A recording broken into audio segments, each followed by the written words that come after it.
octobre 2021. Le PAM est co-lead avec le gouvernement malien à travers la DNPSES et la Direction nationale pour la protection sociale et l'économie solidaire depuis mars 2021. Et en décembre 2021, on a désigné au sein d'une réunion Cash Working Group des co-facilitateurs qui sont Oxfam et le HCR. Et suite à quoi on a pu établir les termes de référence qui ont été validés par le Cash Working Group.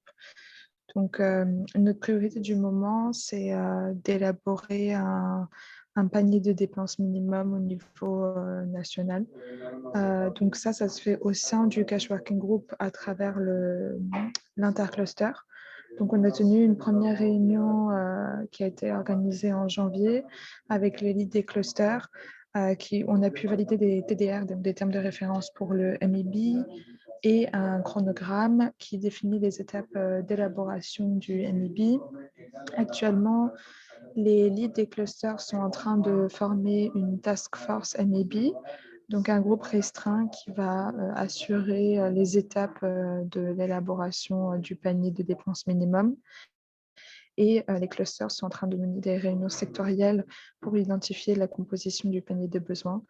L'objectif final étant donc de présenter un MEB finalisé au sein du Cash Working Group en mai pour validation et finalisation de l'outil au niveau national. Donc voilà pour une brève présentation du Cash Working Group Mali et aussi une petite mise à jour sur nos priorités du moment. Merci beaucoup. Merci beaucoup, Alice. Je ne vois pas. Donc, s'il y a d'autres Cash Working Group qui peuvent partager leur mise à jour, il y a peut-être Sani qui est, s'il peut nous dire ce qui se passe au niveau des Cash Working Group du Niger, même si ce n'est pas. Bonjour Abdoulaye, bonjour à tout le monde. Bon, je peux dire quelque chose, mais je laisse Hawa qui remplace temporairement Fadima à donner la mise à jour. Après, peut-être je peux compléter, dire quelque chose s'il y en a. Ok, merci beaucoup. Merci beaucoup. Oui.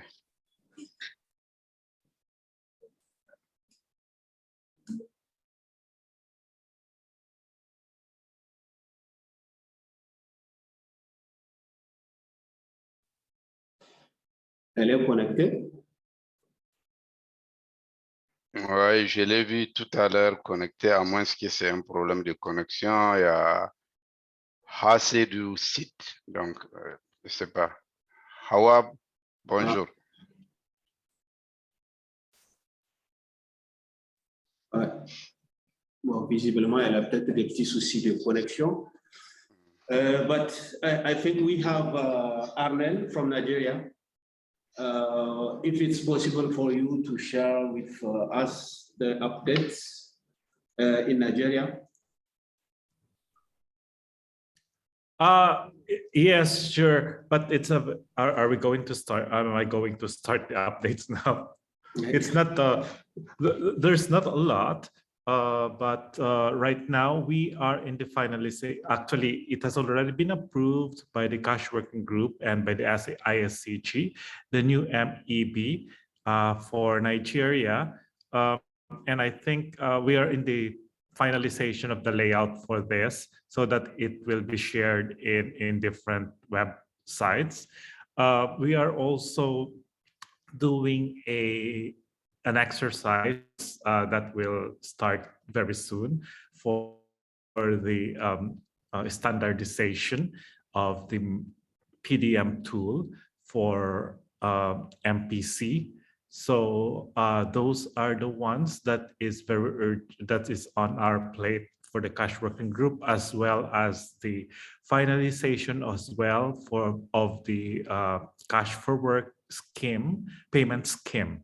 We are already in the process of finalizing that, and hopefully we can decide on what will be the right payment scheme that we can give to the participants of the Cash for Work. The subcommittee on that will be meeting again on Tuesday to finalize the draft as of right now. So those are the three things that is happening on our side. And hopefully it will be a much better updates that we can give on the next meeting. And as well, I can also tell you that we are in the process, but it's just in the very beginning of the process of the national cash and voucher policy making. There is a cash cap advisor that is in country that's being sponsored by WFP. So we had an initial meeting with the task force yesterday, and where she presented the draft of the framework that she is planning to do. So that is in a very initial stage as well. Okay, that is coming from Nigeria, from our side. Thank you very much. Thank you very much, Armel. Sani, c'est possible ou bien c'est... Oui, Sani? Je vais dire quelque chose, bon, même si je ne suis pas la bouche autorisée pour parler au nom du groupe, du moins de manière formelle. Juste pour le Niger, ce que je voudrais dire rapidement, c'est relativement au MIB. Donc, il y a eu un atelier qui a validé le montant global aussi bien pour les besoins food et non-food. Il y a une présentation du document au gouvernement lors de laquelle ils ont demandé beaucoup plus des explications pour pouvoir soutenir c'est quoi les changements par rapport à ce qui était connu avant et surtout pour avoir l'accord du politique pour engager et le gouvernement et les acteurs humanitaires avec les nouveaux montants. Et dans le même temps, les autres clusters sont en train de travailler pour arriver à une définition des montants de transfert. Donc, lors de la dernière réunion du Cash Working Group, il était prévu de travailler sur une note technique qui décrit ou bien qui clarifie un peu le plus facilement, simplement possible à d'autres acteurs externes la compréhension du processus et pourquoi on est arrivé à ce montant et ainsi que la clarification du montant des transferts. Et c'est pour ça un comité a été mis en place qui regroupe certaines organisations membres du Cash Working Group et qui vont travailler pour la production de cette note technique. Donc, c'est ce que je pourrais dire brièvement en termes d'update pour les Niger. Merci. Merci beaucoup, Sani. Il y a déjà une question pour le Mali de Stéphane, IRC. La question, il y aura-t-il des MIB différents pour les différentes régions? Donc, est-ce qu'il y aura en plus des MIB nationales, des MIB au niveau des régions? Si Alice peut nous aider avec ça. Merci beaucoup pour la question. Alors non, c'est pas prévu à ce niveau qu'on ait des MIB différents pour les différentes régions. Pour l'instant, on se concentre sur établir un MIB national, mais peut-être qu'au cours des discussions, la pertinence d'avoir des évaluations au niveau régional pourrait se présenter, auquel cas on verra pour la suite. Mais pour l'instant, non, c'est un MIB au niveau national. Merci. Merci beaucoup, Alice, pour cette précision. Bon, pour les autres pays, peut-être s'il y a quelqu'un qui se sent prêt pour partager quelque chose, les autres pays qui sont avec nous, si c'est possible, mais si ce n'est pas possible, ce n'est pas grave, on peut continuer avec les autres points de l'agenda. Il y en a d'autres pays? Oui, Sani, je vois toujours une main ou bien c'est une ancienne main? Désolé, c'est un ancienne main. Ok, super. Merci beaucoup. Bien. Bon, aussi ceux qui nous ont rejoints quelques minutes après, donc on avait demandé à chacun d'écrire son nom, son organisation, ça nous permettra de récupérer ça comme liste de présence. Donc ceux qui ne l'ont pas fait, vous pouvez toujours le faire.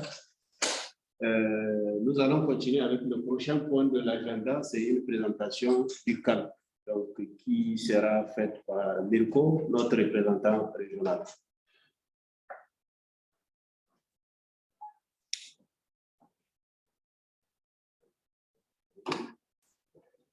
Bonjour à tous.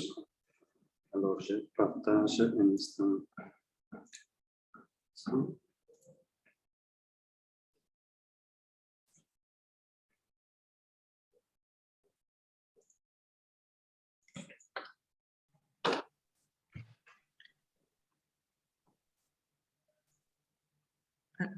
Bonjour.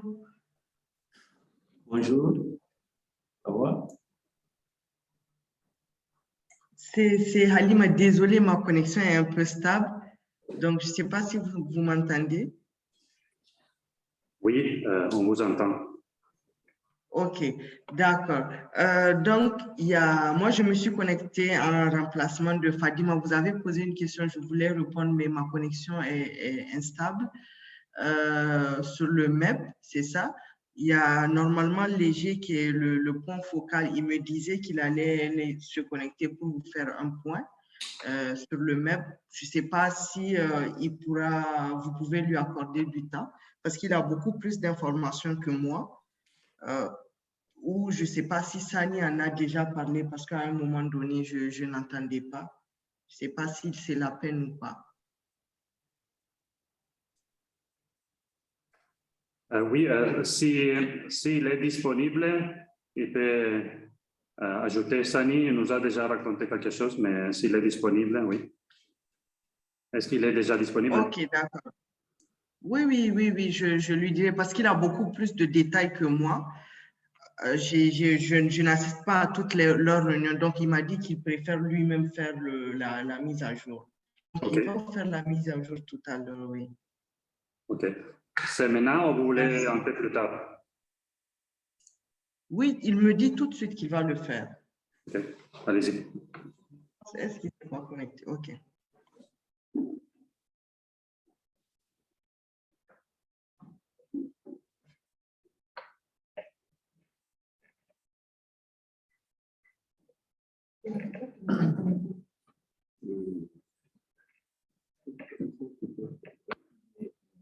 Visiblement pas connecté.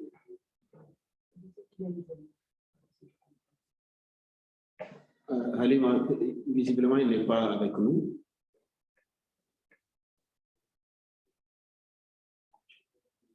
Alors, je propose que je présente cette présentation.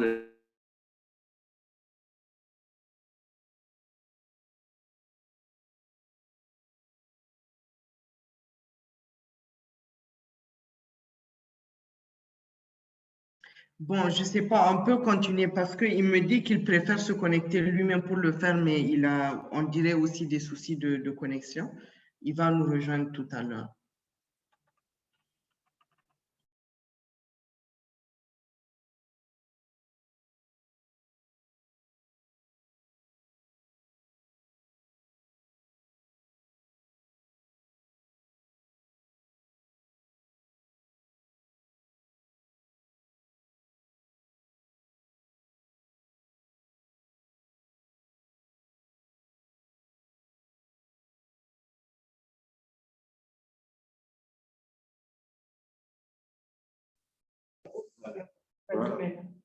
Est-ce que vous écoutez?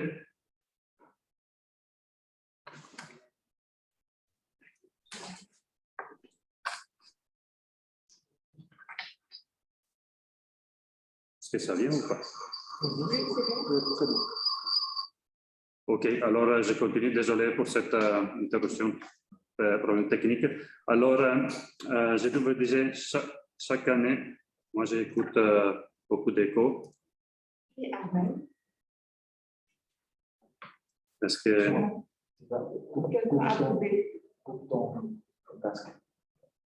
Coupe tes cartes. Coupe les sons de ton ordi. C'est coupé. C'est coupé? C'est coupé? Il y a des personnes qui étaient connectées. Qui avaient le micro ouvert. Mais là, normalement, c'est ouvert. Est-ce que ça va? Vous pouvez écouter? Est-ce que vous pouvez écouter? Sinon, oui, OK. Alors, je continue comme ça. S'il y a des problèmes, merci de les faire.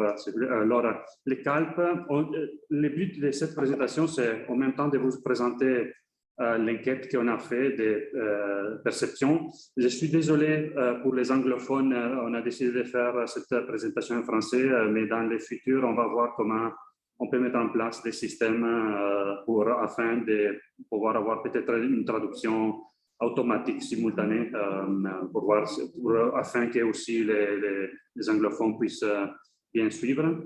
Donc, je disais que le CALP fait une enquête de perception tous les ans pour analyser bien le travail qui a été fait au cours de l'année et pour comprendre l'engagement que les différents membres et les acteurs ont dans les grands éventails des forums, des événements d'information et des ressources que les CALP et tous les réseaux mettent à disposition. Là,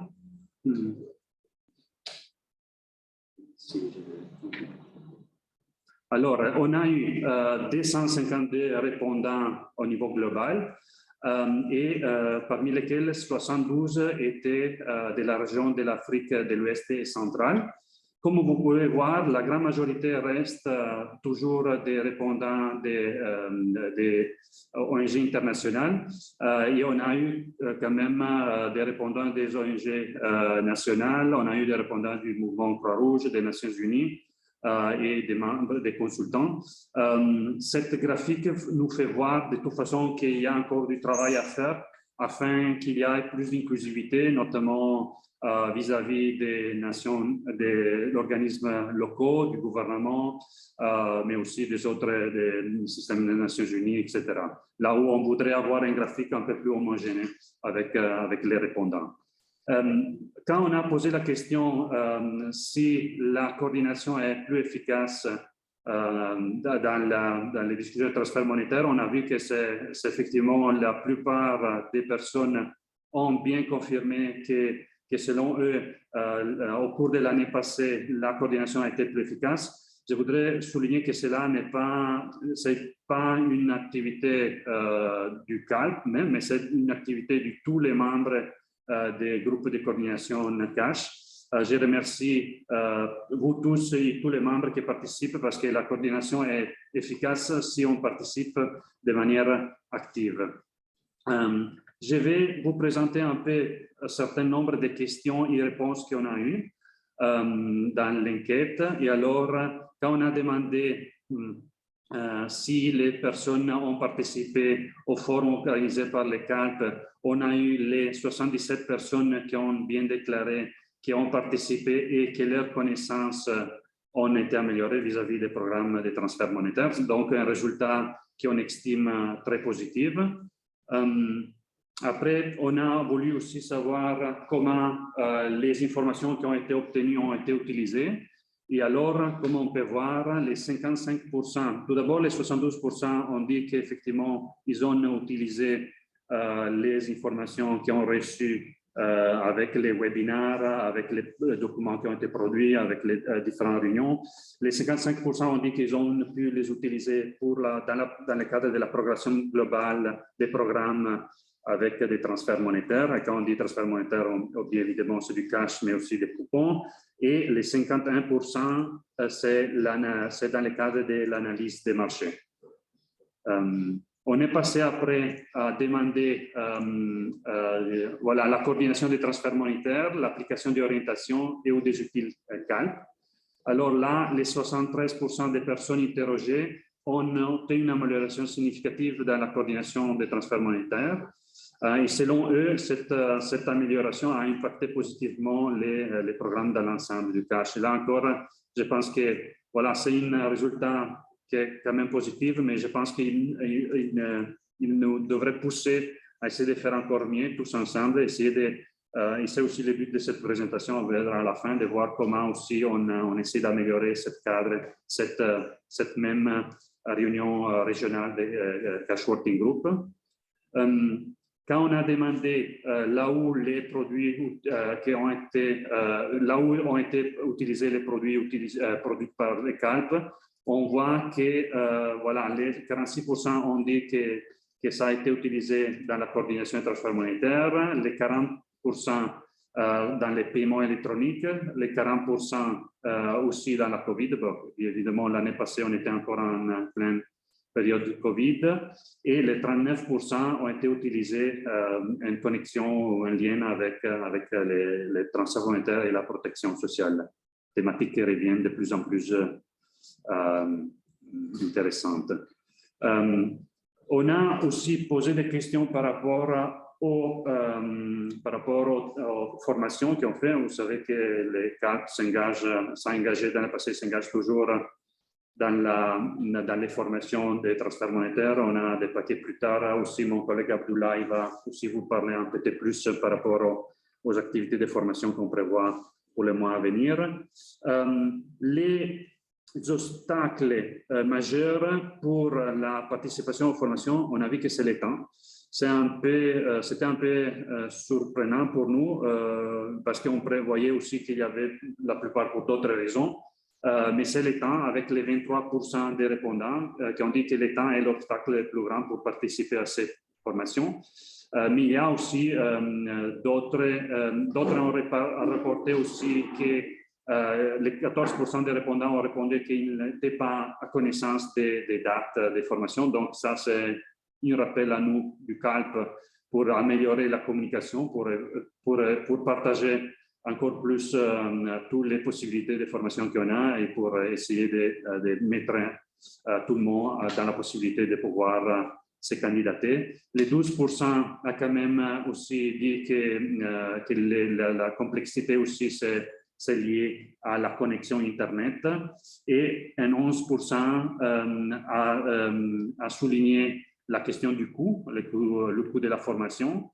Et finalement, il y a aussi un 6% qui a souligné aussi la difficulté de la langue. Et pour cela, nous, au CALP, on est en train vraiment d'essayer de voir comment on arrive à traduire de plus en plus de formations, et les formations qu'on met en ligne, mais aussi les formations qu'on peut donner en présentiel. Pour la question du temps, au CALP, on est en train de réfléchir aussi pour des formations encore plus courtes, avec des vidéos, des formations qu'on peut mettre aussi dans les YouTube. Et avec l'équipe globale, on est en train de réfléchir pour voir comment on donne aussi des opportunités, plus d'opportunités pour les gens qui n'ont pas beaucoup de temps pour se former. Quand on a posé la question sur l'efficacité du CALP dans l'identification des thématiques prioritaires liées au transfert monétaire et aussi dans la capacité de faciliter les discussions critiques et aussi la capacité de l'équipe CALP de pousser l'agenda des transferts monétaires sur la base des études, des preuves qui ont été produites par le même CALP, mais aussi par les autres acteurs, les autres membres du CALP ou les autres acteurs. Les 81% ont répondu qu'effectivement, selon eux, le CALP est efficace dans l'identification des secteurs prioritaires. Et c'est là aussi, c'est aussi grâce à tous les participants, parce que l'équipe CALP est là aussi pour essayer de faciliter un peu ce travail, mais c'est grâce au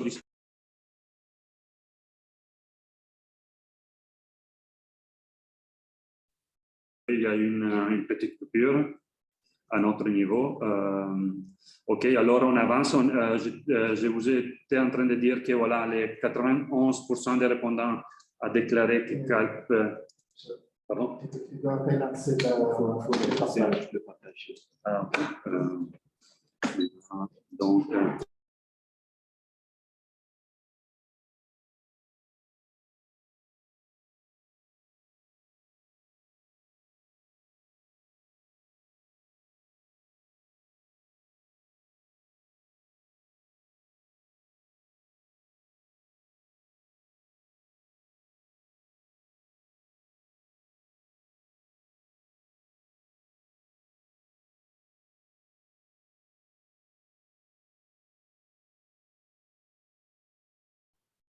Mirko, I think you're mute.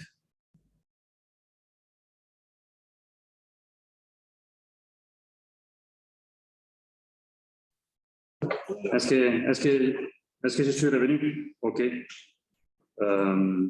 Ici, il me dit que je suis revenu. Alors, je reprends. Désolé, il y a eu une coupure de la connexion ici à notre niveau. Alors, je disais que voilà, les 91% des répondants déclarent que le CALP est efficace dans l'identification des secteurs prioritaires. Et comme je vous ai dit, c'est aussi grâce à vous, grâce à votre participation dans les différents cadres, que ce soit en bilatéral ou que ce soit dans le cash working group. Les 84% ont déclaré que le CALP est efficace dans la facilitation des discussions critiques et les 82% dans la proposition d'un agenda basé sur les preuves, sur les études, que ce soit le CALP ou que ce soit les membres du CALP ou les autres partenaires font. On a posé aussi la question sur le fait s'ils pensent que le travail collaboratif est amélioré au sein du réseau et voilà, les 74% des répondants ont déclaré qu'effectivement, selon eux, le travail collaboratif est fait. Et moi, personnellement, je dirais qu'il faudrait essayer d'être encore plus ambitieux et aller aussi au-delà du 74% et être encore plus collaboratif. On a dit comment les études produites par le CALP ont été appliquées dans votre travail. Et voilà, ici, on a dit... Les 59% ont dit qu'ils ont vraiment bien utilisé les études qui ont été produites.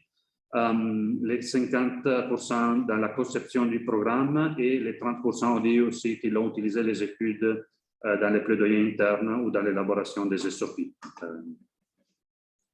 On a après aussi posé des questions un peu plus qualitatives et ça c'est pour conclure la présentation. Voilà, la chose qui est ressortie dans les deux questions, les réponses qui sont ressorties ont été très similaires. Même si on pensait que dans la première réponse, on aurait plutôt une question par rapport à comment aller dans le sens d'une meilleure inclusivité des membres dans l'ensemble du réseau. Mais ce qui est ressorti, que c'est aussi quand même intéressant, c'est toujours une très grande importance dans la formation. C'est-à-dire que les différents acteurs, différents répondants ont dit qu'il y a toujours un très grand besoin de formation dans les programmes pour les programmes de transfert monétaire. Et ça, c'est pour différentes raisons, pour les turnovers, mais aussi pour essayer toujours de se mettre à jour avec les nouvelles discussions. La langue est sortie aussi comme une barrière.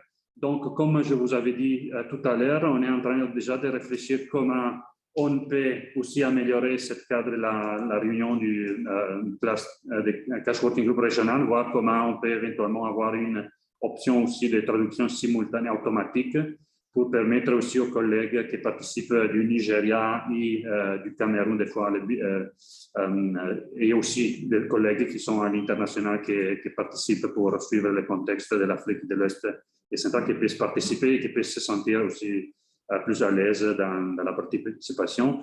La préparation est sortie aussi comme une chose prioritaire. Donc, les TM dans tout ce que c'est préparation, preparedness et early warning. Et un très grand résultat qui est sorti, comme on l'a vu aussi tout à l'heure, c'est l'inclusion des acteurs locaux et autorités locaux. Elle est sortie comme un très grand besoin. Après, de notre côté, on creusera la chose parce qu'effectivement, la plupart des participants, des répondants à cette enquête ont été des membres des organismes internationaux, mais même parmi eux, l'inclusion des organismes locaux et des autorités locales a été ressortie comme une très grande priorité. Donc, c'est une chose que là où potentiellement on va s'engager, on va voir comment on peut éventuellement faire participer plus des acteurs locaux. Et ça, on va essayer de le faire avec un groupe, on va essayer de mettre en place un groupe des organismes qui veulent participer. On va vous consulter pour voir comment on peut aussi, comment on peut avancer dans cette discussion. C'est ressorti encore une dernière chose, la coordination. Donc, même s'il y a dans certains points que je vous ai montré, il y a des réponses très positives, mais la coordination aussi du cash est ressortie comme toujours une priorité. Donc, une chose qu'il faut toujours suivre pour essayer d'améliorer. Voilà. Une des buts de cette présentation, on est vers la fin, c'était aussi de d'identifier des thèmes potentiels prioritaires pour cette 2022. Ces thèmes potentiels ressortent de l'enquête qu'on vient de vous présenter, mais ressort aussi de l'évaluation finale du programme financé pour le BHA, qui a été finalisé à la fin de l'année passée et qui est désormais en ligne dans notre bibliothèque. Vous pouvez le consulter, c'est l'évaluation du programme qu'on a conclu fin 2021. Et alors, les thématiques qui sont ressorties comme prioritaires pour les répondants et à la fois de cette enquête et à la fois de l'évaluation finale sont les transferts monétaires et la protection sociale, les transferts monétaires et la protection et genre et inclusion, les transferts monétaires et changement climatique et environnement, l'inclusion des acteurs locaux ou localisation, comme on a vu, c'est ressorti quand même, plusieurs personnes l'ont mis comme une priorité selon eux, que ce soit point de vue ONG locaux et autorités locaux, notamment pour les autorités locaux, tout ce que c'est aussi en connexion aussi avec les systèmes de protection sociale des différents pays de la région.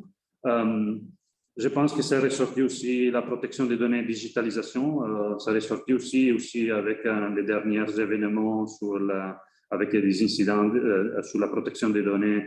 Je pense que c'est aussi une chose très pertinente, toujours à suivre. Il y a eu pas mal de questions par rapport au FSP.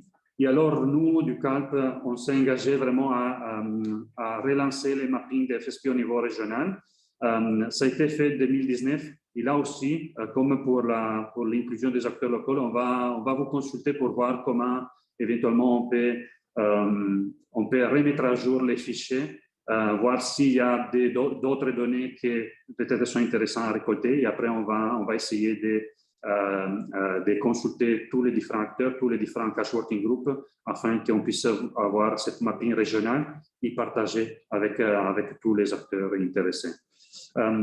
C'est ressorti encore la finalisation du MEB et on est content de toute façon que ça, c'est aussi un travail qui est déjà engagé par plusieurs cash working groups. On l'a écouté à l'ouverture de cette réunion et on va toujours suivre un tout petit peu aussi ce travail. Et surtout dans des bilatéraux, c'est ressorti aussi la potentialité, l'intérêt des discussions sur les transferts monétaires. C'est quoi la plus-value des transferts monétaires dans des contextes là où, à cause de la sécurité surtout, il n'y a pas une très grande accessibilité au niveau des bénéficiaires. Voilà, ça c'est des thèmes que nous, on a mis ici. Je ne sais pas si aujourd'hui on a beaucoup de temps pour discuter par rapport à cela, mais si vous avez déjà aussi des commentaires, vous pouvez les mettre dans le chat. Et tout à l'heure, mon collègue va lancer aussi un petit sondage pour voir selon vous, c'est quoi les thèmes prioritaires.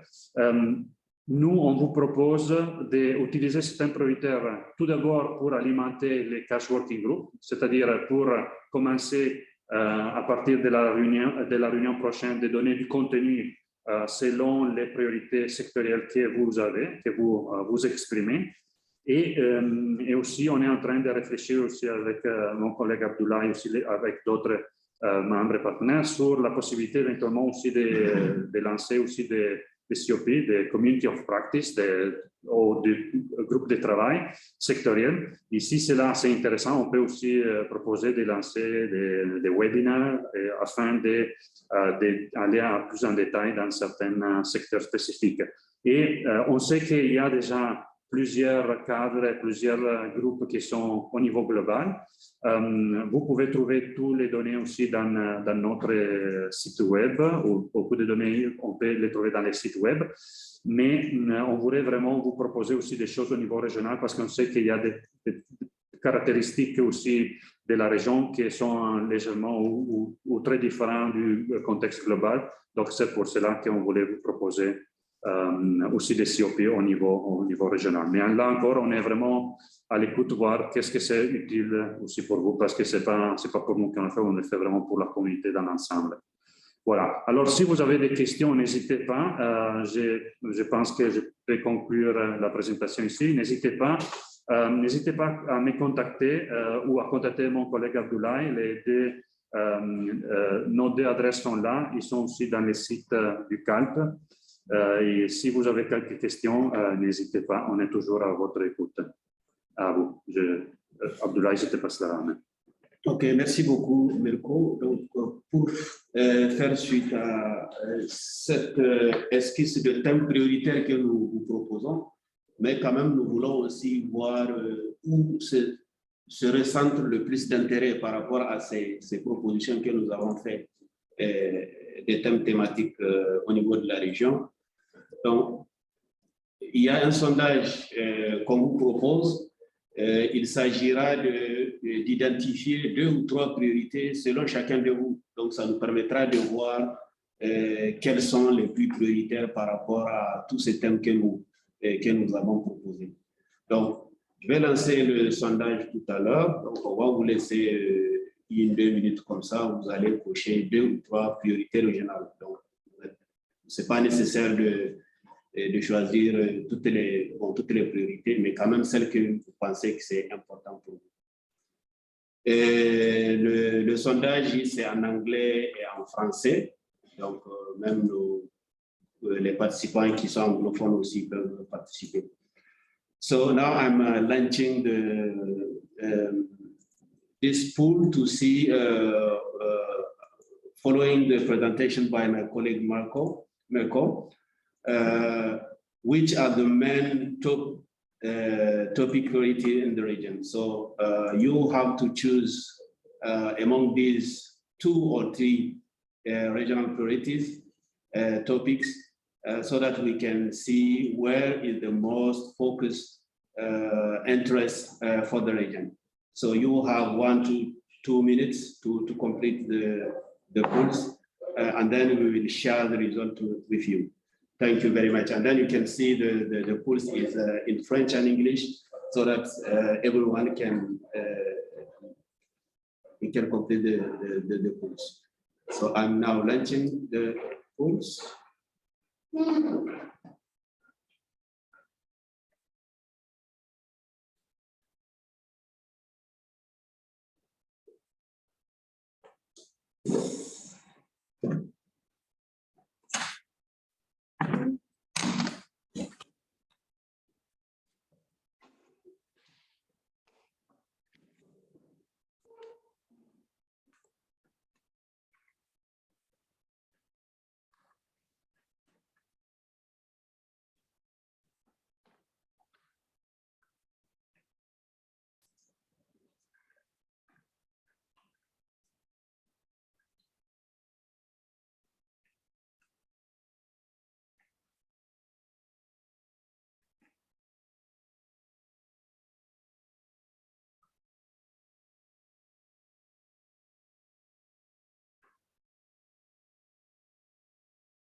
OK.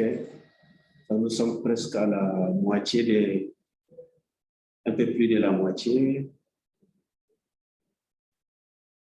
Voilà.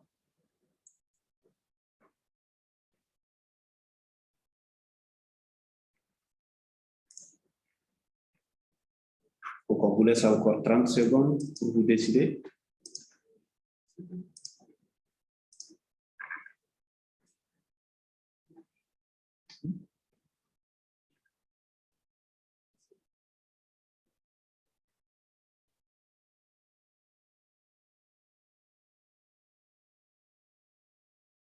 Okay. 10 more seconds.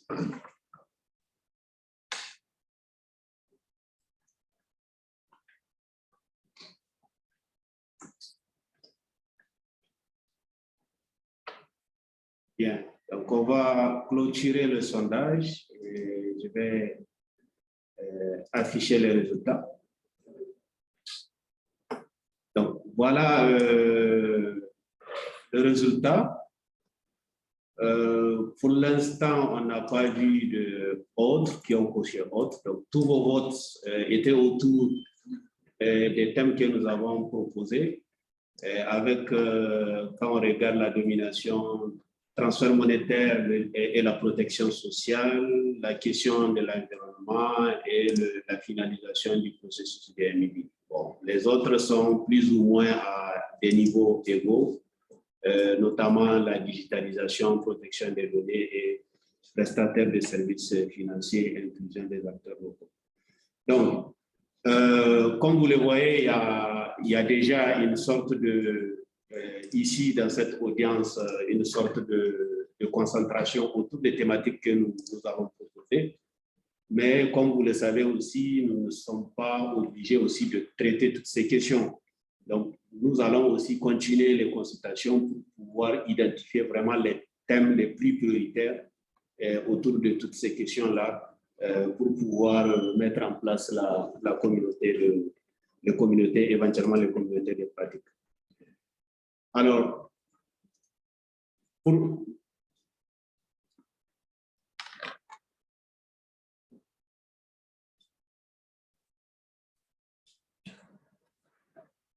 OK, donc pour faire suite à ça, donc, nous, comme vous le savez, c'est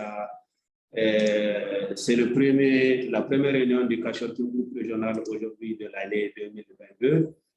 On a connu aussi une période de transition ici où les activités du Cash-Working Group étaient un peu réduites pendant un bon moment, mais nous voulons cette fois-ci redynamiser les choses. Et surtout aussi avec cette ambition de mettre en place des communautés de pratiques, etc. Donc, nous pensons que ce serait mieux d'avoir quelque chose de beaucoup plus régulier, bien fixé, etc. Donc, identifier avec vous quelle est la meilleure fréquence pour organiser cette réunion-là. Donc là aussi, on va vous proposer aussi un autre sondage, juste pour voir un peu comment vous voyez prochainement la régularité des réunions pour qu'on soit le plus efficace. Parce que si c'est sécurisé, donc ça va être beaucoup plus facile pour les gens de sécuriser ces temps et mieux s'organiser. Alors, là aussi, nous vous proposons à deux niveaux, notamment la période, la fréquence d'abord, puis ensuite la période, première semaine, deuxième semaine ou troisième semaine, et vous allez coucher. Donc, là aussi, on vous laisse 1-2 minutes tout au plus, et puis on... Voilà. Là, les gens ont commencé déjà à voter.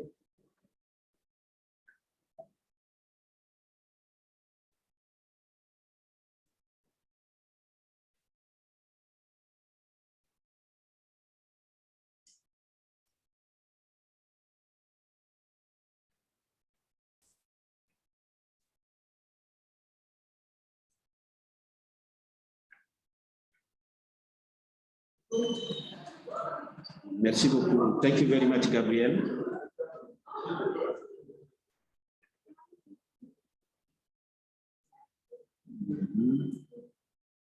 Donc, nous sommes presque.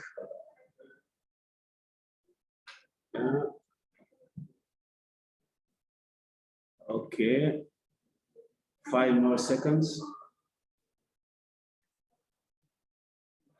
Bien, je vais arrêter le sondage et partager avec vous les résultats. Bien, donc quand vous le voyez, la fréquence qui a récolté plus de voix, c'est chaque 2 mois. Donc avoir une fréquence de chaque 2 mois. Et puis, première semaine du mois, deuxième qui est ressorti comme...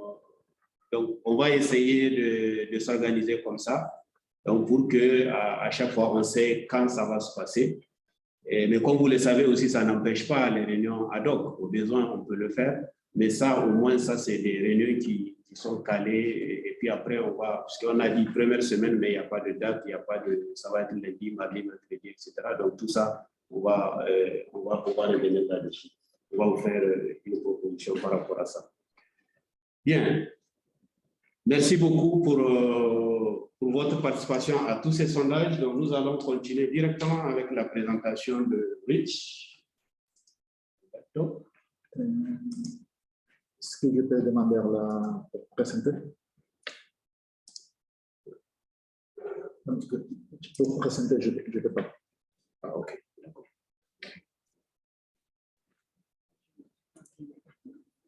Bon, en attendant une seconde, ok. Moi, je me présente, je suis Alberto Ramirez, je suis chargé d'évaluation à REACH, ici à Dakar. Mon position, c'est une position régionale. Nous n'avons pas de projet ici à Dakar, mais nous travaillons dans toute la partie de l'Afrique, pas de l'Afrique, mais depuis là, nous faisons les liens pour les pays de l'Afrique de l'Ouest et de l'Afrique du Centre. Et pour ceux qui ne nous connaissons pas, je vais aller assez vite pour ne pas vous voler trop de temps. Nous sommes à REACH, c'est une initiative entre une ONG suisse, s'appelle Impact, ACTED et UNOCEF. Notre activité principale, c'est faire des enquêtes d'analyse, suivi et évaluation. Nous faisons aussi la gestion de l'information, des analyses géospatiales et nous renforçons aussi les capacités des différentes organisations. Moi, je ne suis pas un spécialiste de cash. Malheureusement, mon collègue Chris, il est en congé. Mais certains d'entre vous, peut-être, vous l'avez connu déjà. Mais pour... je vais venir un peu.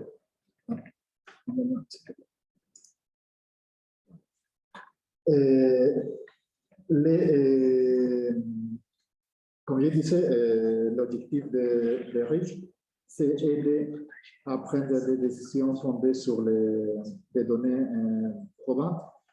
Et pour ça, nous utilisons l'évaluation, la télédétection et l'analyse des données. Nous travaillons avec beaucoup de partenaires dans plus de 20 pays au monde.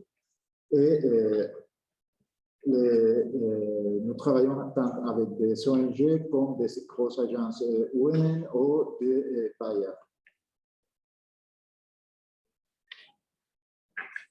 Notre programme essaie de soutenir la hiérarchisation de l'aide humanitaire pour mieux informer la réponse d'urgence et soutenir la bonne modalité. Dans cette deuxième partie, c'est où est très important le travail que nous faisons dans le secteur cash. Comme je disais, nous sommes présents dans toute l'Afrique et ici dans la région de l'Afrique de l'Ouest et centrale, nous sommes présents dans ces différents pays. Et comme vous voyez, Cameroun est prévu pour offrir. Juste pour demander si les autres peuvent être contents. Je pense que...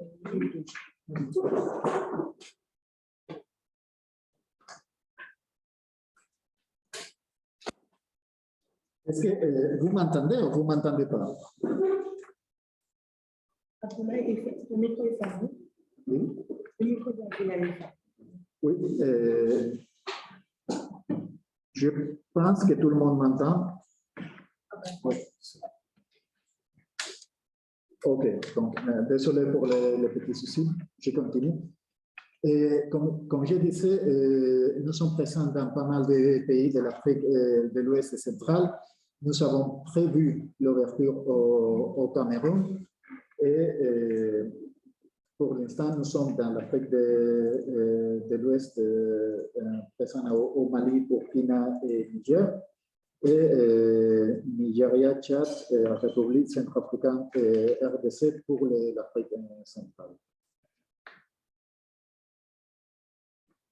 Je vais aller très vite. Après, Abdoulaye partagera avec vous cette présentation. Dans la dernière partie de la présentation, il y a une version en anglais, mais nous avons presque 140 sites de recherche dans la région.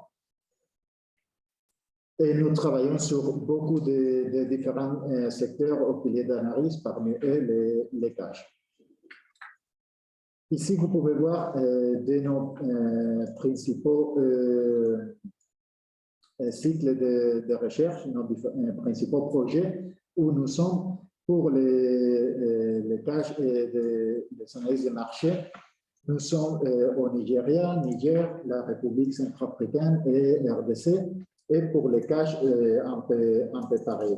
Nous avons aussi travaillé dans d'autres pays comme les Burkina pour faire des études de caches de stabilité.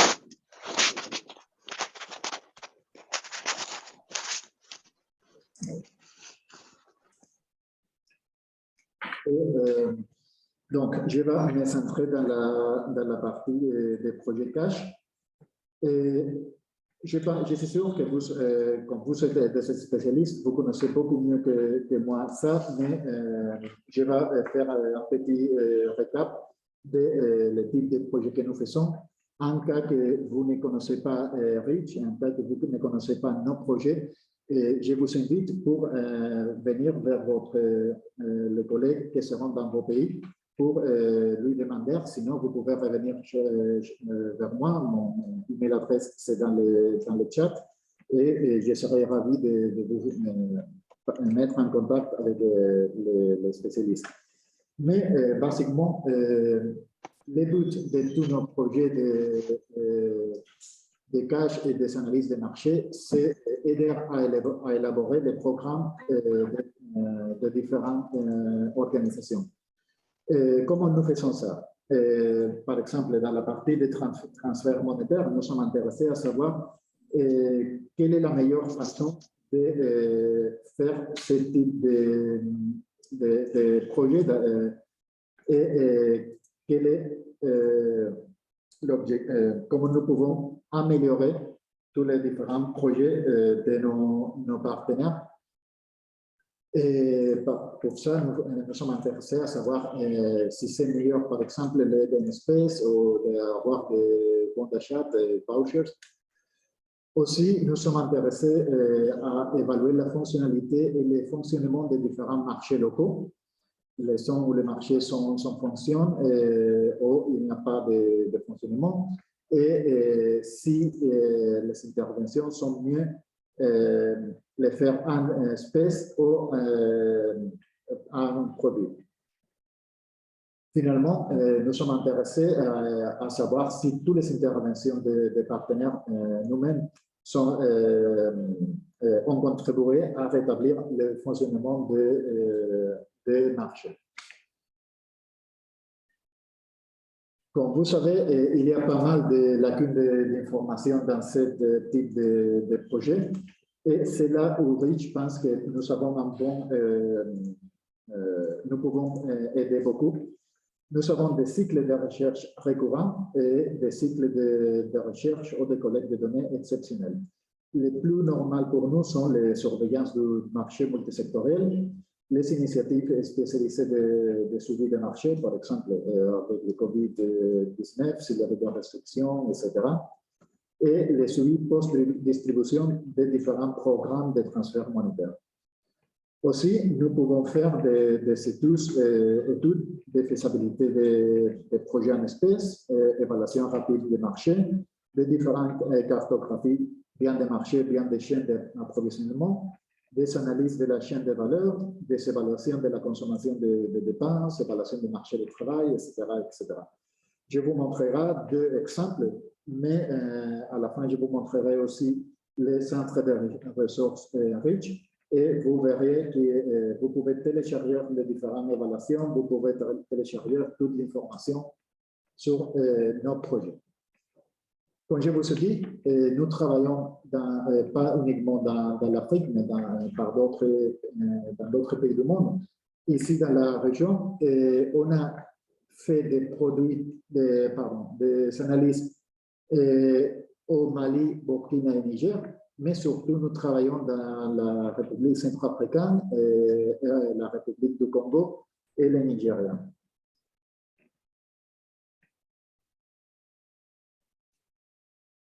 comment nous pouvons faire je vais faire un petit exemple, pardon, que c'est la connexion des différents systèmes de surveillance de marché avec les paniers de dépenses minimum.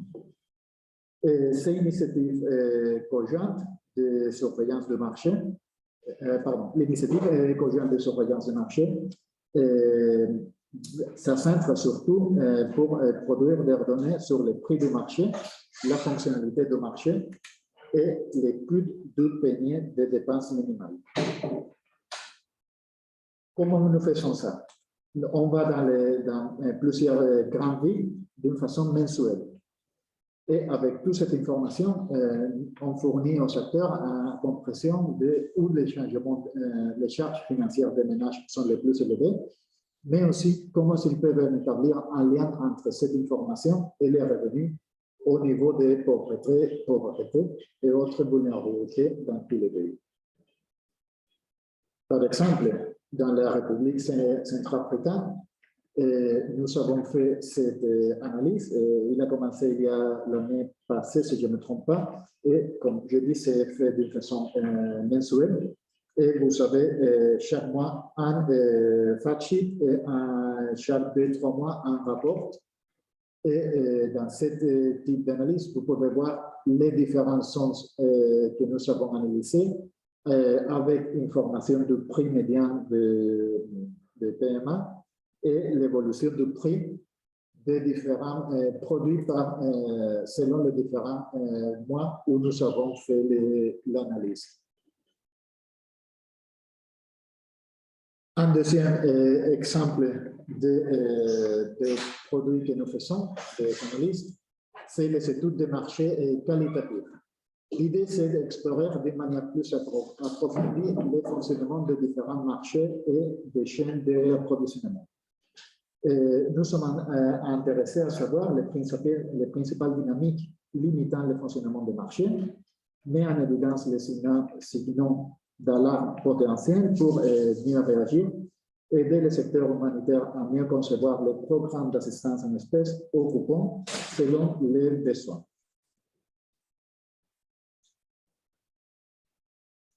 Ici, à nouveau, un autre exemple de produits que nous faisons de l'étude qualitative de marché. Vous pouvez voir ici, je vais faire un peu plus de zoomer.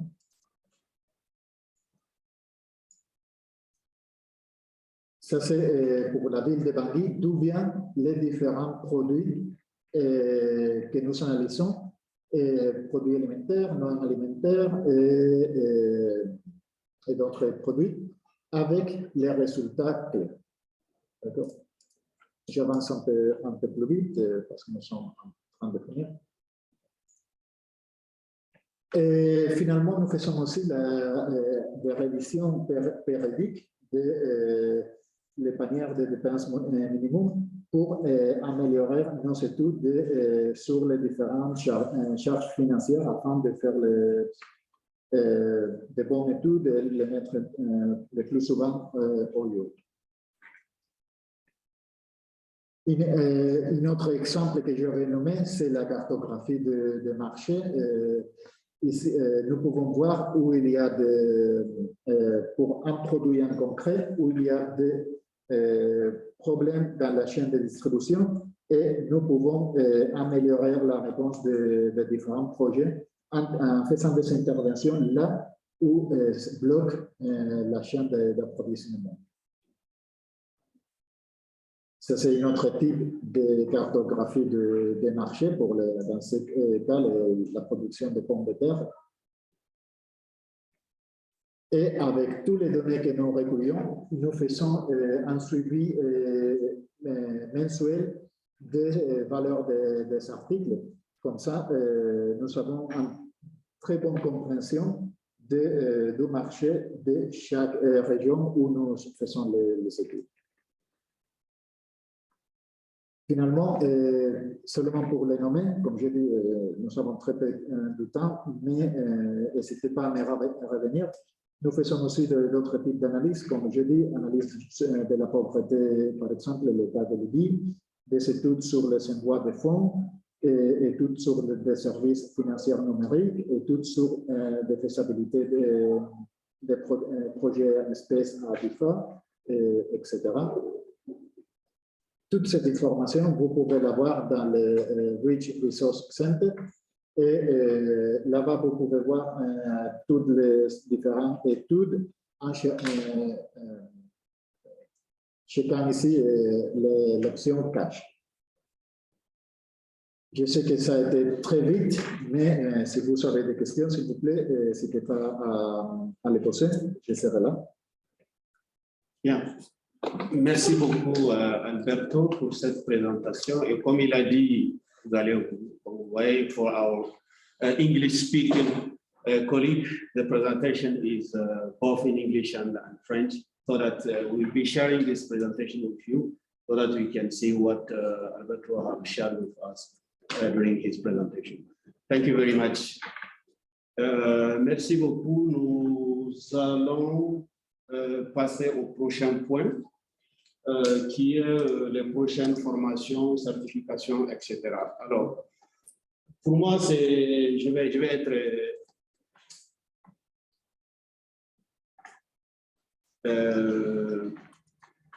un peu plus rapide. Comme certains d'entre vous le savent, nous avons organisé 2 formations de formateurs l'année passée, donc qui a regroupé 21 personnes qui sont venues de toute la région. Et pour nous, la priorité cette année, c'est d'accompagner, de soutenir ces personnes qui ont participé à ces formations de formateurs pour qu'ils soient certifiés et disponibles comme formateurs certifiés CALP au niveau de leur pays. Et comme Mirko l'a dit aussi dans sa présentation, le but pour nous, c'est d'augmenter l'accessibilité de nos formations au niveau des pays. Donc, cette année, nous faisons beaucoup plus focus sur cet aspect-là, pas nécessairement la formation des formateurs, même si je vais revenir là-dessus sur un autre aspect. Donc, nous invitons les Cash Working Group, les différentes organisations membres du CALP à soutenir ce processus de certification de ces participants aux formations des formateurs dans les différents pays pour qu'ils puissent se certifier le plus rapidement possible et se mettre à la disposition de la communauté de pratique. Cette année aussi, vous avez vu qu'on vient de lancer une formation à distance.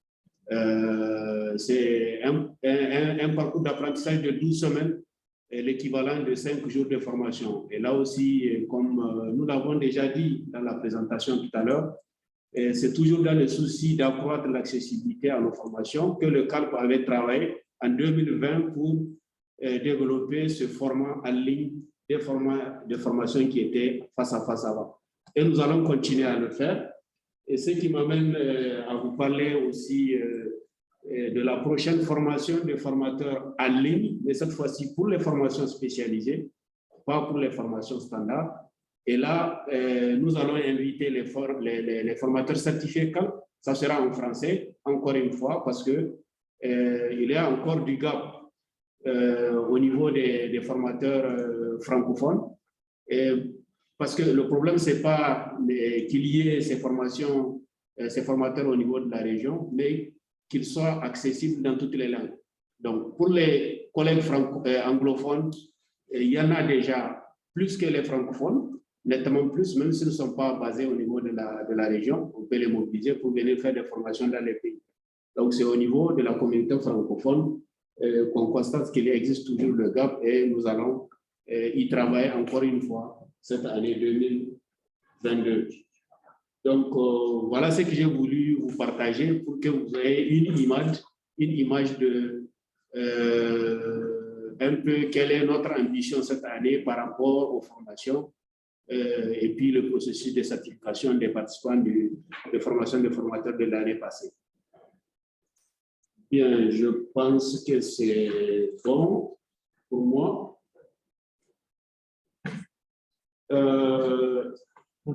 La prochaine intervention, c'est Ocha, sur le granit.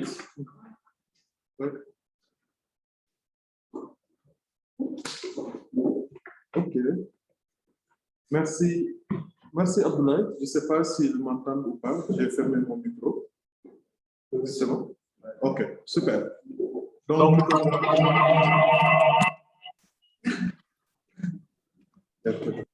ton micro?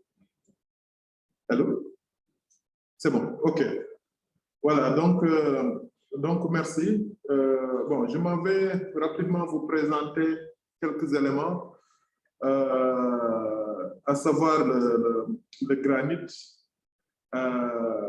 qui est un groupe d'analyse, un groupe de travail régional d'analyse intersectorielle. Et aussi, je vais aussi en profiter pour faire une brève présentation donc, du groupe aussi AAP, que devait présenter mon collègue Maria, qui est retenue pour une autre rencontre. Mais pour le granit, après, je vais vous partager aussi une brève présentation de 2 pages pour vous faciliter un tout petit peu la compréhension. Ce qu'il faut noter, donc, ce groupe de travail vise vraiment à améliorer tout ce qui est analyse donc, des crises alimentaires. Là, je peux partager ou bien? Oui, j'ai l'écran.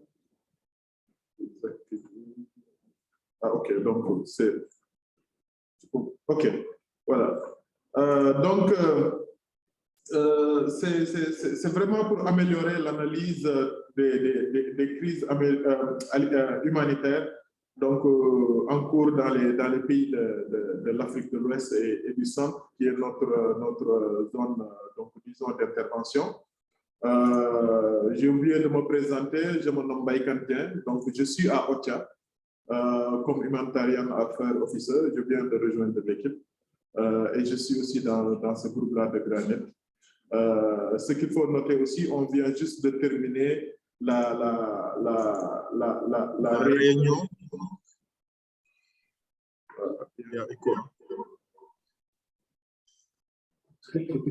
Allô?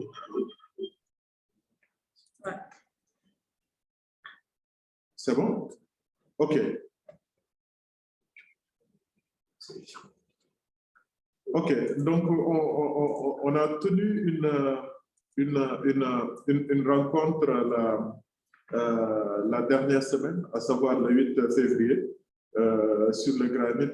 Et là aussi, comme j'ai eu à le dire, c'est un groupe régional pour l'analyse, mais qui cherche vraiment à valoriser tout ce qui est synergie entre les acteurs humanitaire et développement. Donc là, vous savez que c'est quelque chose qui est vraiment d'actualité pour faire le lien entre humanitaire et développement aussi. Il y a aussi tout ce qui est amélioration de l'interopérabilité des données. Une minute. Que je partage? Okay.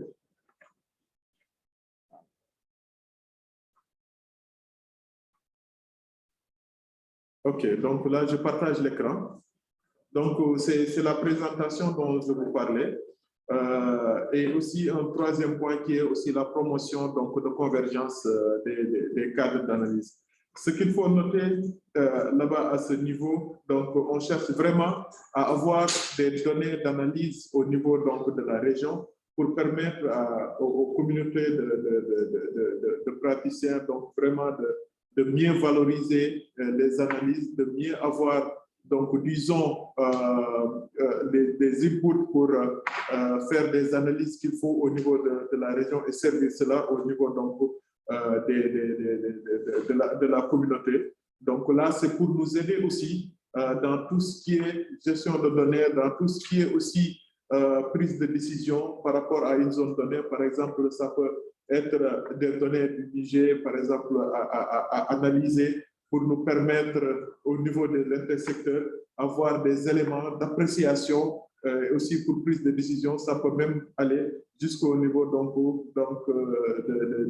mieux apprécier même tout ce qui est aujourd'hui reporting, tout ce qui est aussi aller même jusqu'au niveau donc, de la demande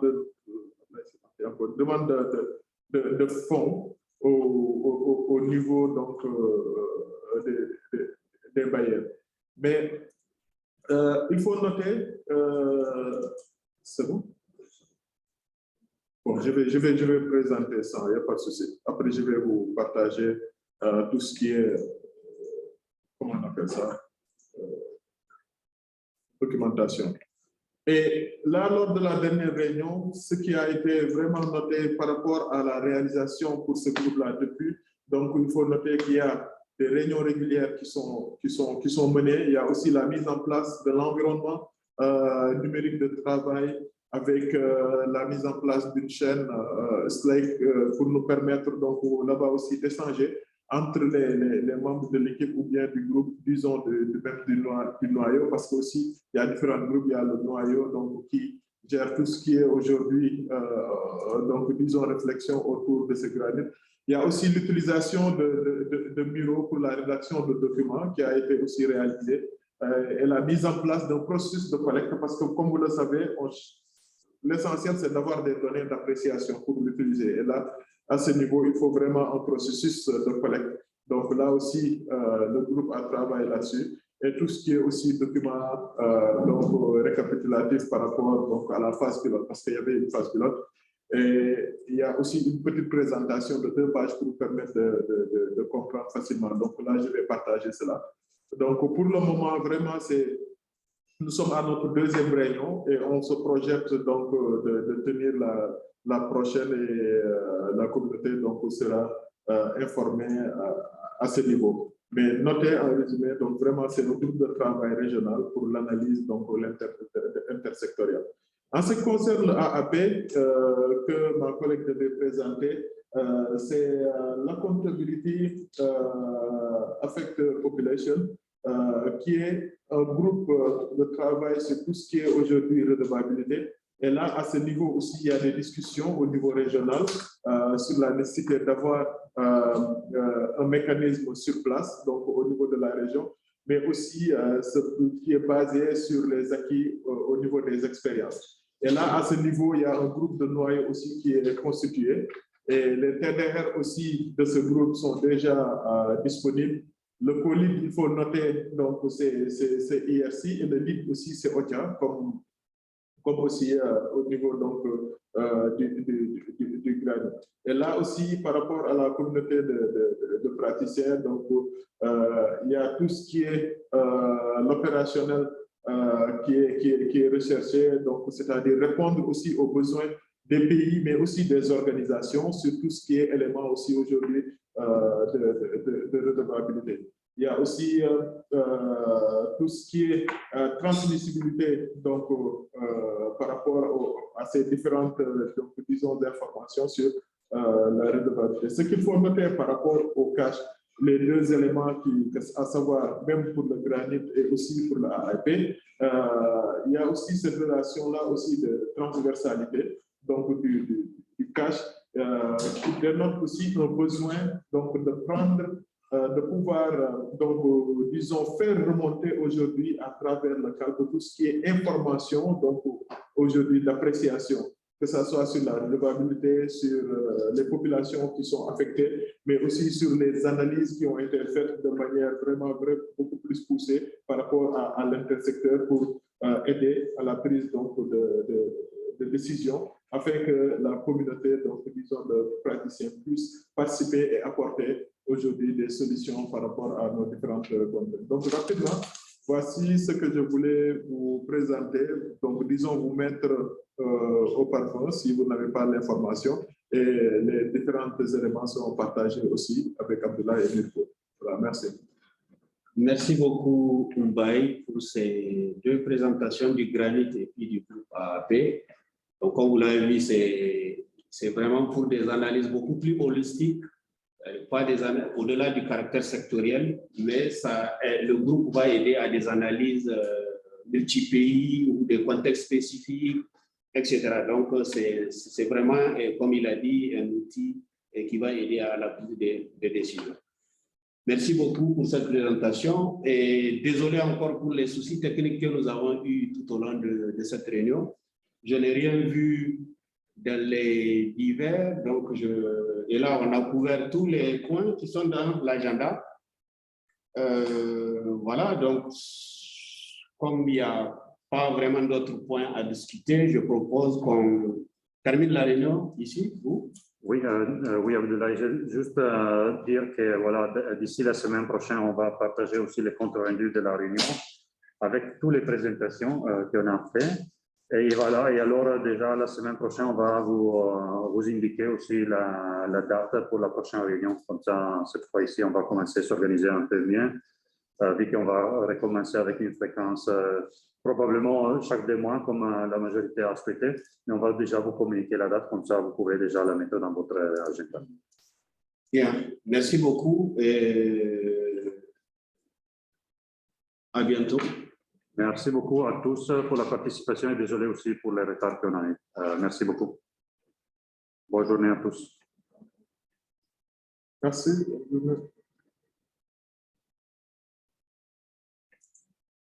Merci, hein, c'était